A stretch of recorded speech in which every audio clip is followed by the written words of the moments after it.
colleagues and councils and friends, we are here to join and stand in solidarity with the family of Maina Njenga and with him on his gangster-style abduction by the police last night, which we condemn in the strongest terms possible. When police make an arrest, they are supposed to identify themselves and tell the person they are arresting the reasons for the arrest.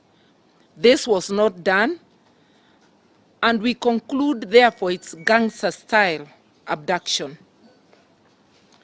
The lawyer has already said we are not aware of his whereabouts up to this moment. The family is in the dark. And the abductors, we now know from the family, were in Subarus. They were armed.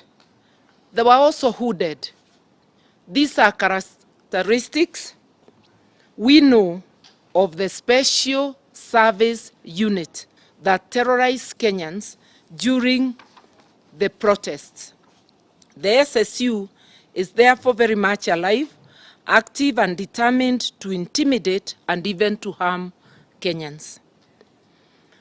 More worrying is that Maina Njenga appears to be a constant target.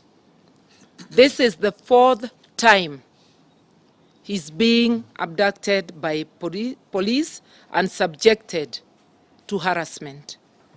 Kenyans need to understand what the lawyer has already said, that he was scheduled to appear in court tomorrow.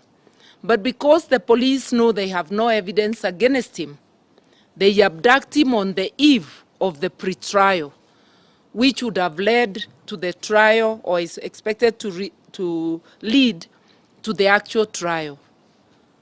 So if they have evidence, why are they sabotaging the due process? Couldn't they wait to arrest him tomorrow at the court?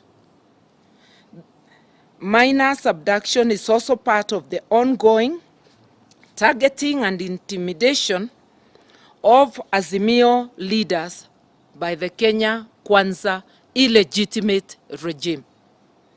It is an attempt to distract Kenyans from the mess, economic mess, the Kenya Kwanza regime has put Kenyans in, like the skyrocketing cost of living. We condemn this abduction and continued persecution of Maina Njenga, his family, and his associates. We demand his immediate and unconditional release, or his immediate production in court.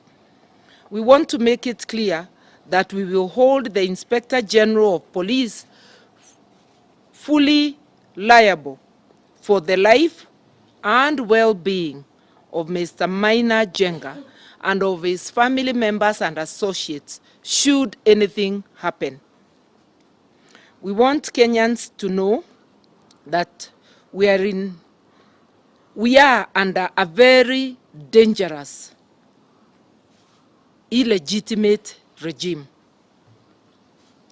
which has chosen to use unlawful methods to abduct and arrest and harass those who are opposed to them.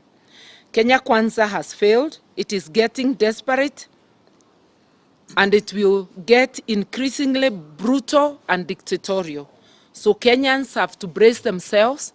We have to stand firm, fight, and demand for our civic and fundamental rights.